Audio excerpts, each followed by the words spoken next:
Hey YouTubers, I was going to do a little quick fencing video. This is a unique situation we have here, but y'all might come across it. This is a 2-wire electric fence that it's on Travis's place, on the back side of his place here, and he was just holding cows at that time.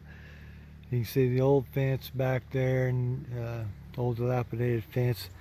Now a single electric wire up against that would do real well, but he's already got this, and there's a whole bunch of brush back in there we'd have to fight. So we're putting up a 3rd wire on this on the bottom, see? And I'm going to show you, these are the best T-post insulators I've found, these 2-pin T-post insulators, okay? We get these from Kinco. You can probably get them other places. I don't know, they're really not very expensive. And so you see this is going to slide over the T-post just like that. Just have to tap it down. Now it's really nice if you put these on before you drive that post in, because after you drive that post in, you're going to kind of bend that top part, but you can still get them on here, and you have to fight with them a little, pound them on with your pliers or hammer. And so you see these though, where that slides over there, and it's got these 2 pins. Well, it's got this hole in the side there, you see that?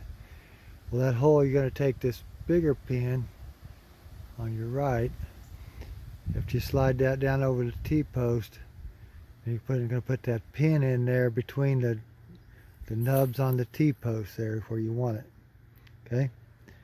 And then you got this other hole, and then you got the pin on your left that's a little smaller, where you're going to run your wire through there, and then that pin's going to hold it. It's pretty simple. I mean, you guys could figure that out, but and so we're having to take these are see those jaw type ones that he's had on here, and they've done okay, and we're going to use them. We're going to put them back, but I wouldn't go buy a bunch of those since we've already got those. We'll use them up here. But if I was going to buy them, I'd buy this kind, 2-pin T-post insulators.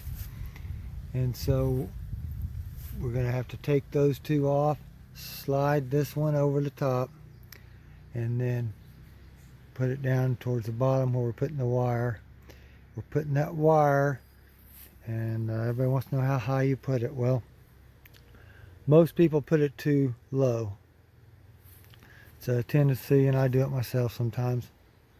But if you put it, I don't know how high that is. It's my boot top. Okay. Now I can show you back here. I don't have a tape measure with me, but there you got 1, 2, 3, 4, and there's 5 nubs showing on that T-post. It's sitting on the 5th one. You can't really see it. Okay. Because when a goat crawls under there, it gets part way under, but then it has to raise up, and it's going to rub, and it's going to get shocked. See, you can't physically hold that goat in here, you know, unless you had woven wire or something.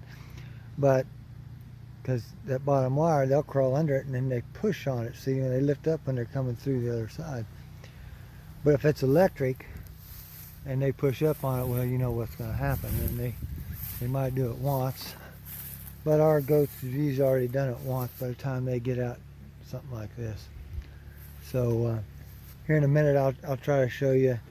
Travis will put one of these on and show you how that goes. All right, now Travis is gonna put these on. Yeah, first we're taking those yellow ones off, and those are the ones I wouldn't recommend, but we already got them, so we'll use them.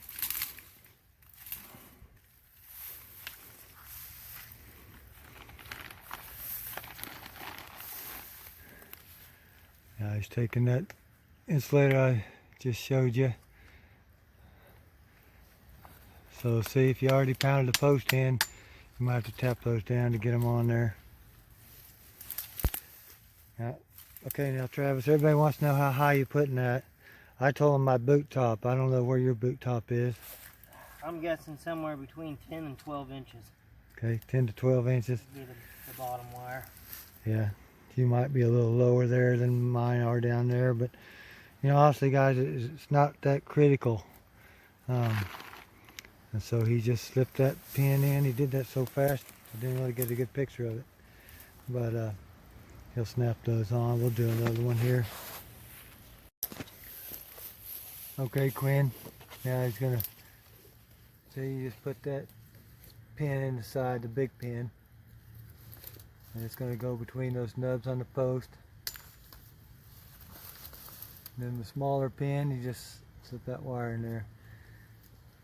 And that's about 1, 2, 3, 4, about the 5th nub on that post.